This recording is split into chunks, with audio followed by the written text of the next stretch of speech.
दिल्ली की तर्ज पर बिहार और पश्चिम बंगाल बॉर्डर पर भी किसान आंदोलन कर रहे हैं। यहां मामला कृषि बिल को लेकर नहीं बल्कि सरकार की भूमि अधिग्रहण नीति को लेकर है। दरअसल दोनों राज्यों की सीमा से होकर NH-34 गुजर रही है। रायगंज से लेकर दालकोला तक भूमि अधिग्रहण का काम जारी है, जिसके हिस्से में कटिहार का बलरामपुर इलाका भी आता है।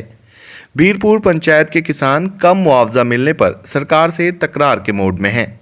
इन लोगों का कहना है कि पश्चिम बंगाल के किसानों को प्रति डेसिमल 60,000 और बिहार के हिस्से में 18,000 डेसिमल मिल रहा है, जबकि काम नेशनल हाईवे का हो रहा है। फिर भी ये फ़र्क क्यों है? कुल मिलाकर बॉर्डर के एक तरफ किसान मुआवजा राशि से खुश हैं तो दूसरी ओर मायूसी का आलम है। अब किसान करें तो क्या करें? खबर सीमांचल के लिए रितेश रंजन की रिपोर्ट। जी, यहाँ पे मेन समस्या ये है, रायगंज से दालकोला बाईपास 4 लेन बन रही है। हम लोगों के बीच में बहुत खुशी है कि हम लोगों के ज़मीन के द्वारा 4 लेन बन रही है, पर हम लोगों को कहीं अफसोस भी है। अफसोस इस बात की है कि जब बंगाल सरकार जो ज़मीन अधिग्रहण करी तो उनको 82 हज़ार रुपया पर डिसमिल के हिसाब से रेट दिया गया, और यहीं पे हमारी जो बिहार सरकार जो है ये 18,000 रुपया तय करी। तो इसको लेकर के हम सभी किसान को नाराज़गी है कि जब बंगाल की सरकार 82,000 रुपया दे रही है तो हमको भी 82,000 रुपया मिलना चाहिए। ऐसे कितने किसान हैं? ऐसे हमारे यहाँ पे करीब 9 से 10 किसान हैं जिनको ये लाभ मिलना चाहिए। यही लेकर के सभी किसान हम लोग नाराज़गी जता रहे हैं अपने आप में। अभी क्या काम ठप करवा दिया? काम ठप है अभी? जी, अभी काम फिलहाल रुका हुआ है। जो अनुमंडल SDO कटिहार के द्वारा नोटिस दिया गया था, तो उस नोटिस पर अभी भी किसी प्रकार का कोई सुनवाई नहीं हुई है। आगे आप लोग क्या करेंगे? आगे हम लोग को अगर सही उचित रेट नहीं मिलेगा तो हम लोग हाईकोर्ट जाने के लिए तैयार हैं।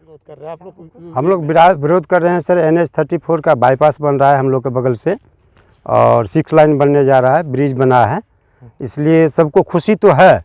और हम बंगाल के हैं, बंगाल का फ़ायदा हम लोगों को 2016 में 67,000 दिया, फिर जो है कुछ ज़मीन बच गया तो 2020 में जो है 82,000 करके हम लोगों को पेमेंट मिला है। कितना हिस्सा आपको डेसिमल का है? जी, पर डेसिमल का। जी, खुशी तो सबको है, उत्साहित सबके साथ में है, लेकिन यहाँ सवाल है कि बिहार सरकार जो है बहुत कम रेट दे रही है, जिसके कारण नाखुशी मनुष्यों के साथ में है। मतलब सटा हुआ ज़मीन है? जी एकदम सर, एक ही आल में है सर, एक ही बॉर्डर का ज़मीन है और एक ही रेंज का ज़मीन है। बिहार सरकार कितना दे रहा है? 18,000 कह रही है सर। इसका आप लोग विरोध जता रहे हैं? जी जी जी, हम लोग को नोटिस मिला है। आप लोग कहना क्या है? हम लोग का कहना है कि बंगाल का जैसा सर मुआवजा मिला उसी तरह के हम लोगों को भी मुआवजा मिलना चाहिए, ताकि हम लोग ज़मीन के बदले ज़मीन कहीं खरीद करके खेती बाड़ी कर सकें सर। आप लोग क्या कर रहे हैं, किस तरह से? देखिए, पश्चिम बंगाल में रायगंज पश्चिम बंगाल में पड़ता है, फिर इधर है उत्तर साइड में दालकोला, वो भी पश्चिम बंगाल में पड़ता है।